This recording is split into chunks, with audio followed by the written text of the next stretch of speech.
민수기 22장 31절부터 40절 함께 한 목소리로 봉독합니다.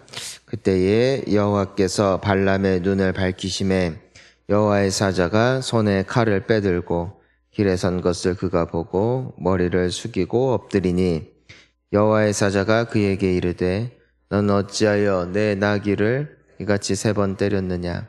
보라, 내 앞에서 내 길이 사악함으로 내가 너를 막으려고 나왔더니 나귀가 나를 보고 해변을 돌이켜 내 앞에서 피하였느니라. 나귀가 만일 돌이켜 나를 피하지 아니하였다면 내가 벌써 너를 죽이고 나귀는 살렸으리라. 발람이 여호와의 사자에게 말하되 내가 범죄하였나이다. 당신이 나를 막으려고 길에 서신 줄을 내가 알지 못하였나이다. 당신이 이를 기뻐하지 아니하시면 나는 돌아가겠나이다. 여호와의 사자가 발람에게 이르되 그 사람들과 함께 가라. 내가 내게 이르는 말만 할지니라. 발람이 발락의 고관들과 함께 가니라. 발락은 발람이 온다 한말 듣고 모압 변경의 끝 아르논가에 있는 성읍까지 가서 그를 영접하고 발락은 발람에게 이르되 특별히 사람을 보내어 그대를 부르지 아니하였느냐? 그대가 어찌 내게 오지 아니하였느냐? 내가 어찌 그대를 높여 존귀하게 하지 못하겠느냐? 발람이 발락에게 이르되 내가 오기는 하였으나 무엇을 말할 능력이 있으리까? 하나님이 내 입에 주시는 말씀 그것을 말할 뿐이니이다. 발람이 발락과 동행하여 기럇 호손에 이르러서는 발락이 소와 양을 잡아 발람과 그와 함께한 고관들을 대접하였더라. 아멘. 할렐루야. 우리가 이제 발람의 이야기를 계속해서 이제 보고 있습니다. 하나님은 이미 발람에게 가지 말라고 하셨는데 그럼에도 고집하며 이제는 가고 있습니다. 처음에는 하나님께서 이렇게 가라고 하시니까 가서 그래 가봐라 하고 열어주시니까 그것이 맞는 건 줄 알고 또 가고 있는 발람의 모습을 이제 보게 되는 것이죠. 평안하다고 해서 본인이 가는 길이 괜찮다 생각을 합니다. 하지만 그 나귀가 말을 안 듣는 거예요. 타고 가는 나귀가. 어제 본문을 보니까 나귀가 막 자꾸 곁길로 새고 앞으로 가자고 하는데 자꾸 엉뚱한 데로 가고 불편한 상황이 자꾸 벌어지는 것이죠. 그런데 이 발람이 깨닫지를 못합니다. 여러분, 우리가 때로는 순풍 단 것처럼 시작했던 일이다 할지라도 막 꼬이고 할 때 그때 우리가 눈치가 빨라야 돼요. 영적인 눈치가 있어야 돼요. 이거 하나님이 기뻐하시지 않나 보다. 하나님께서 기뻐하시는 길을 갔다가 어려움이 올 때는 그럼에도 주님이 기뻐하시는 길임을 알기 때문에 담대함을 얻어요. 그런데 이게 맞나 아닌가 하면서 가다가 막히면은 그때는 기도를 해야 될 때요. 기도를 해야 될 때. 이게 아닌가 보다. 우리가 알다시피 요나가 하나님께서는 니느웨로 가라셨는데 다시스로 가요. 처음에는 아무 일도 없어요. 너무 좋아요. 날씨도 좋고 가다가 풍랑을 만났을 때 처음에는 눈치를 못 채요. 막 짐도 갖다 던지고 어떻게든 살아보려고 몸부림을 쳤잖아요. 그 배에서. 그런데 비로소 깨닫잖아요. 하나님이 나를 막으시는구나. 그 발람은 깨닫지 못했어요. 어떻게든지 자기의 길을 고집을 하다가 오늘 이제 31절 말씀을 함께 보니까 이렇게 기록되어 있죠. 함께 읽습니다. 그때 여호와께서 발람의 눈을 밝히심에 여호와의 사자가 손에 칼을 빼들고 길에 선 것을 그가 보고 머리를 숙이고 엎드리니. 자, 여기서 보니까 우리가 요즘에도 계속 주일마다 나누는 강조점, 그게 뭐냐면 여호와께서 그 눈을 밝히심에 혹은 여호와께서 마음을 여심에 그러니까 이 눈을 밝혀주세요. 깨닫지를 못하니까.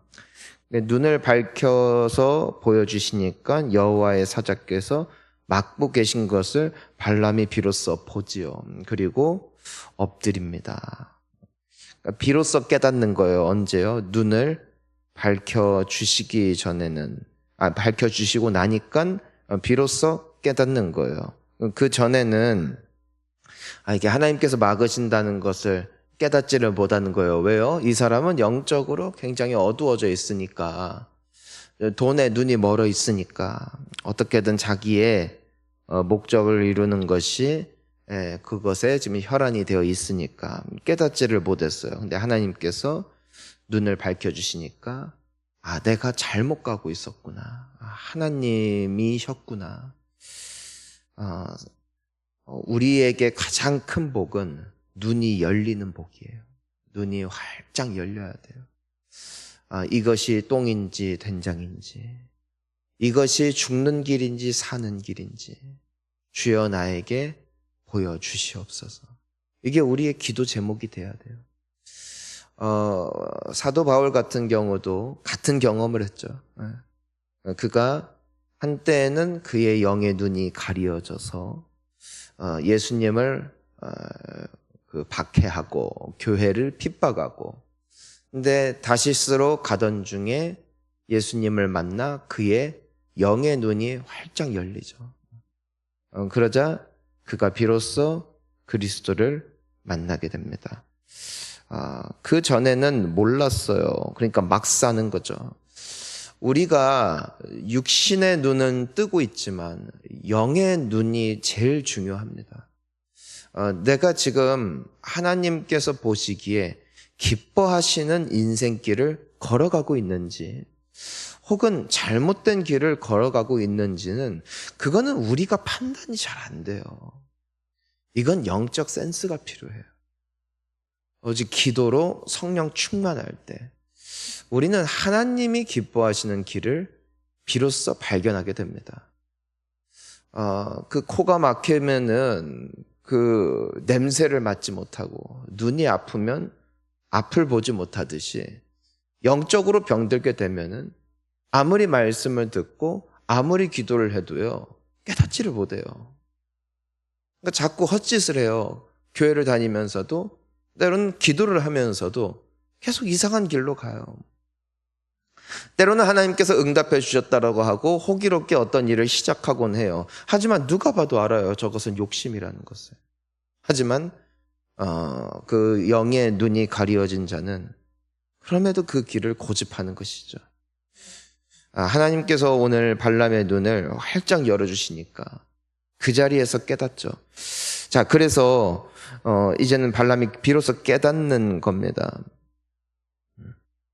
자, 그러면서 이제 오늘 본문 말씀 우리 36절과 37절, 이제는 그가 깨달아서 이제 안 가겠습니다 하니까 그냥 너 가라. 대신 내가 하라는 말만 해라. 다시 한번 강조하셨어요. 그리고 다시 그래서 발람이 발락에게로 이제 가게 됩니다. 자, 그런데 우리 36절과 37절 한번 읽어보겠습니다. 시작. 발락은 발람이 온다 함을 듣고 변경의 끝 아르논가에 있는 성읍까지 가서 그를 영접하고, 발락은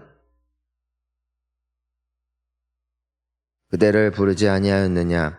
그대가 어찌 내게 오지 아니하였느냐? 내가 어찌 존귀하게 하지 못하겠느냐? 예.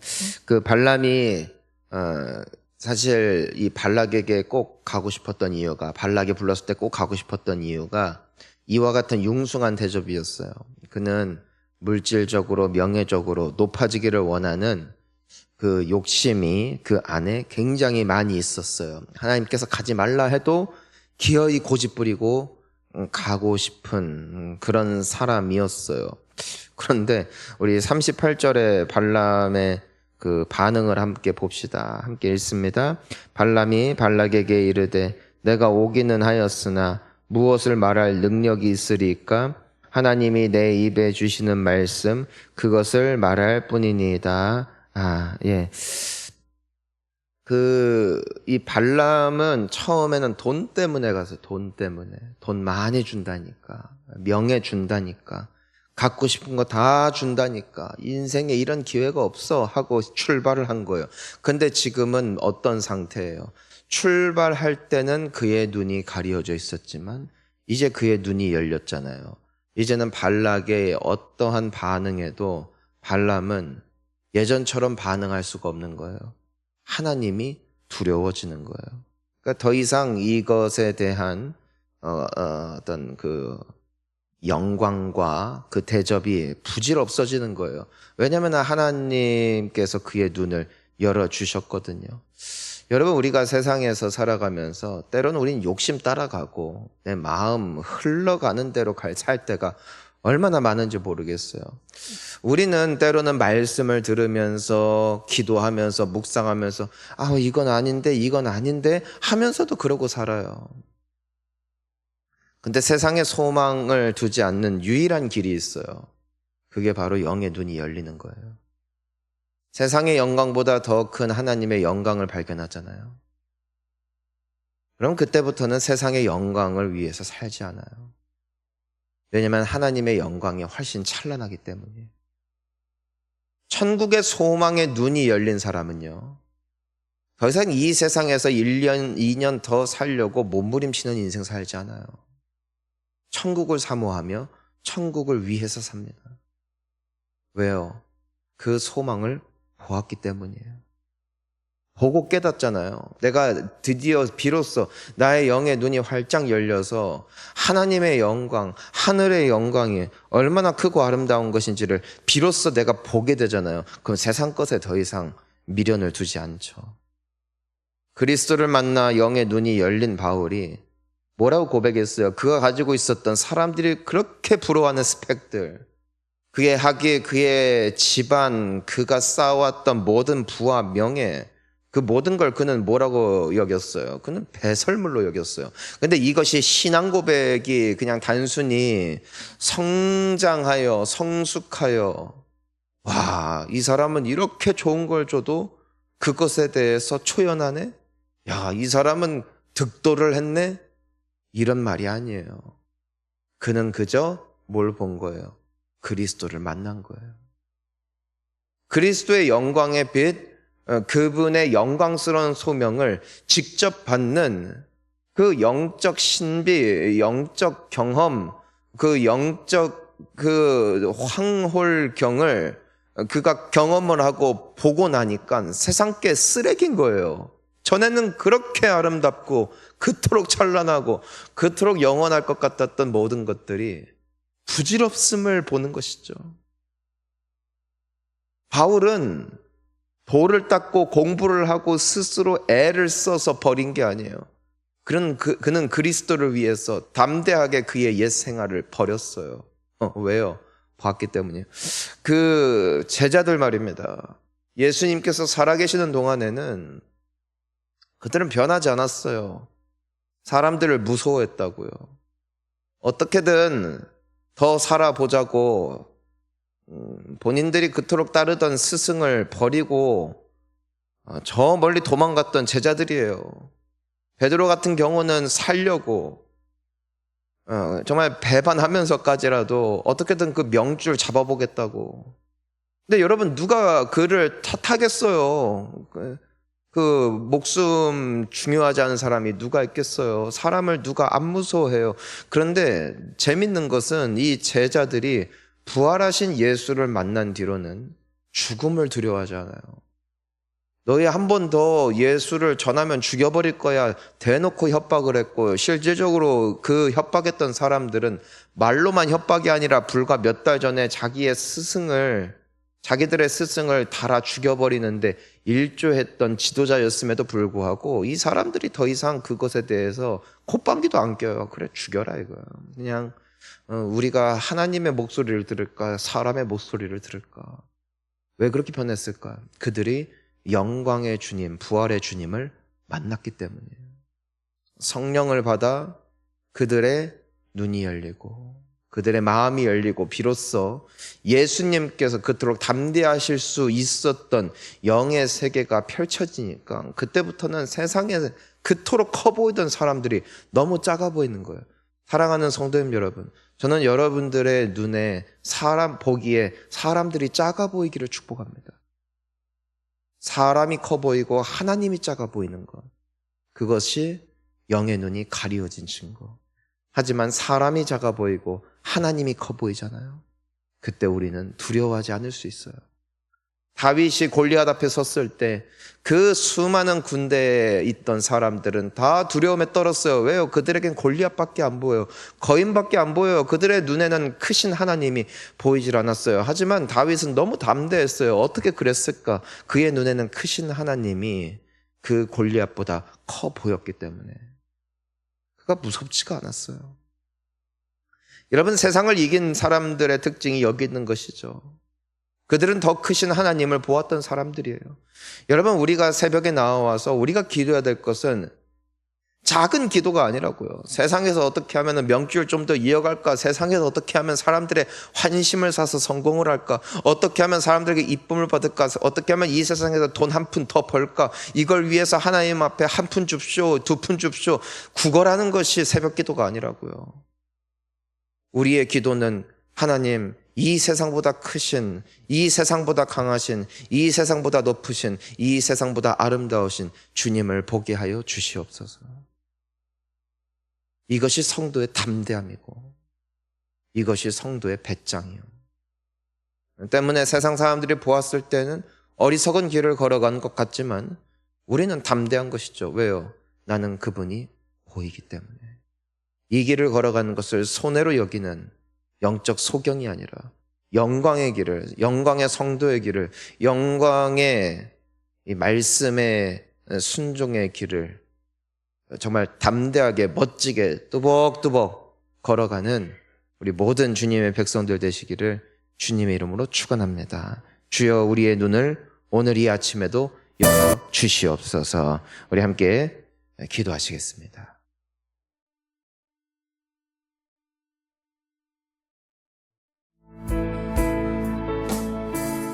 자, 우리 이 시간 함께 우리 기도합시다. 오늘 이 발람을